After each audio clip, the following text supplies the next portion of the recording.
ever get that feeling like you're trying to learn something new, a skill or a new topic, maybe even just like keeping up with the latest fitness trends and stuff? Yeah. And you just get bombarded Totally. with like articles and videos, and it's like a whole other job just to figure out what you actually need to know. It's overwhelming. It really is.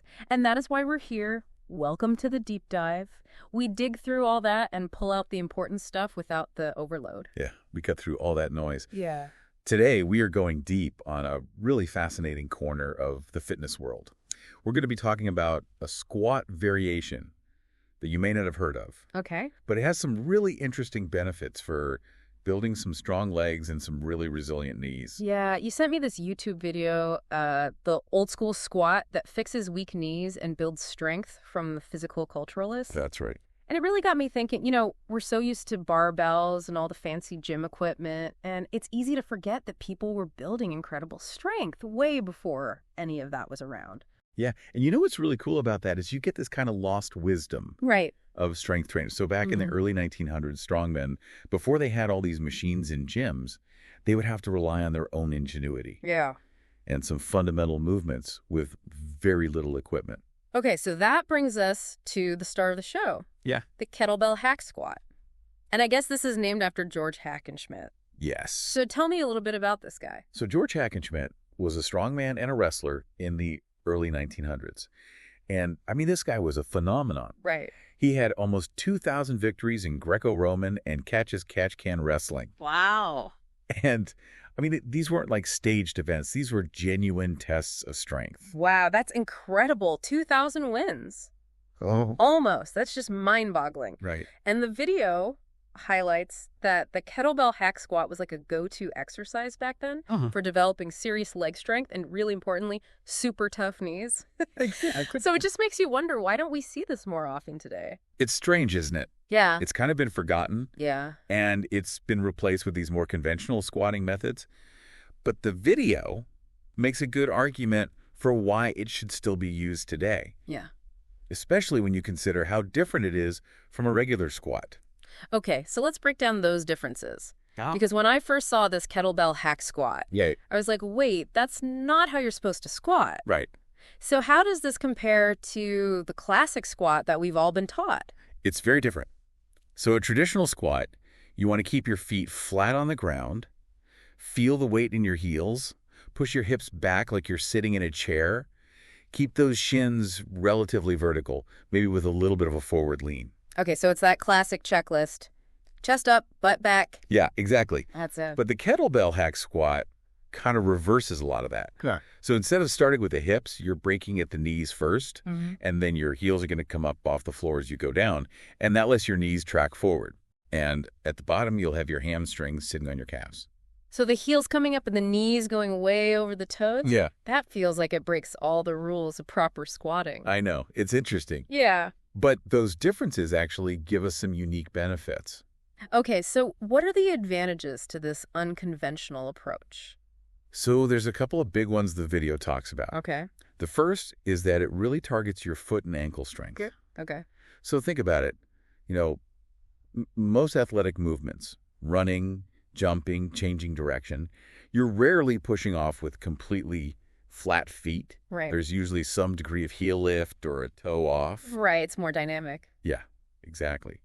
So by training in a position where your heels naturally come up, you're building strength in those often neglected muscles in the lower leg. Okay. And that's super important for power and stability. So you're saying the whole foot is being used instead of just the back half. Yeah. You're not just pushing off your heels. Okay, got it. The second big benefit the video mentions is that it really activates your vastus medialis oblique, or VMO. The VMO. Yeah. Okay, so that's the teardrop-shaped muscle above the knee right on the inner thigh. That's the one. Yeah, okay. So when your knees track forward in the kettlebell hack squat, it puts more demand on the VMO. Okay. And that muscle is super important for knee health and stability. It helps keep your kneecap tracking properly. Right. So by training this muscle, you're not just getting stronger quads, you're also building more resilient knees. So it's not just about size. No. It's about knee health. Yes. And this focus on the VMO can be really good for people who are recovering from certain knee injuries, or if you're prone to knee pain, that patellofemoral pain. Right. which is common in people who change directions a lot. Okay, that makes a lot of sense. So it's not just about big quads, it's about strengthening those key muscles for knee health. That's right. But for someone who's never done this before, it seems like it might be a little advanced to jump right into. The video did mention a progression, though. Yeah, there's a 3-step progression Okay. to make it more accessible and to make sure you're building that foundational strength. So we're going to start with something called the Hindu squat. The Hindu squat. Yeah, I've heard of that. I think it's used in a lot of martial arts training. That's right. So the video explains that ancient Indian wrestlers would use this all the time as a part of their conditioning. They would do hundreds and hundreds of reps. Hundreds. That's commitment. So what does it look like? So you start in a regular squat stance, feet comfortable. You can turn them out a little bit, whatever feels good for your hips. Okay. As you go down, reach your hands back, Okay. and you're going to try and get your hamstrings to touch your calves. Mm-hmm. And then as you come up, swing your arms forward like a row. That's going to give you some momentum. So it's a very fluid movement. Exactly. And the video said it's traditionally done pretty fast. For conditioning. It's really good for cardio and muscular endurance. And the video even talked about Ken Shamrock, the UFC fighter. He had a standard. Before you could train with him, you had to do 500 Hindu squats in a row. 500. Oh my goodness, my knees hurt just thinking about that. I know, right? But luckily, the video gives us a much more manageable goal. Yes. 50 reps with good form, and then we move on. That's right. So once you get those 50 Hindu squats, we move on to the tiptoe squat. The tiptoe squat. Okay. And this one mimics the mechanics of the kettlebell hack squat, but without the weight. Okay, so we're starting to refine that specific movement. Exactly. So what's different from the Hindu squat? So the main change is going to be your foot position. You're going to have your feet pretty close together, about fist width apart, and turned out a little bit. And then you want to focus on keeping those heels up. So drive your knees forward over your toes, stay tall as you go down. You can put your arms out in front for balance. And you want to do 30 reps without letting your heels touch the ground. Okay, so we're really honing in on that forward knee movement and the elevated heels. It sounds like it requires a lot of balance. Yeah, it does. And that's kind of the point. You're building that control and awareness. Got it. And then once you've built that base with the Hindu and the tiptoe squat, we're ready to add the kettlebell. Okay, so the main event, Yes. the kettlebell hack squat. What are the key things to remember when we add the weight? Okay, so how you're holding this weight is going to be very different from like a front squat or a back squat. Okay. You're holding this kettlebell behind you above your heels, which is not a super efficient position compared to holding it in front. So because of that, you don't need to go super heavy to get a good workout. Okay, that makes me feel better because I was imagining trying to wrangle this huge kettlebell behind me and probably falling over backwards. Yeah, you don't need to go that heavy, Yeah. but you do need to hold it properly. Okay.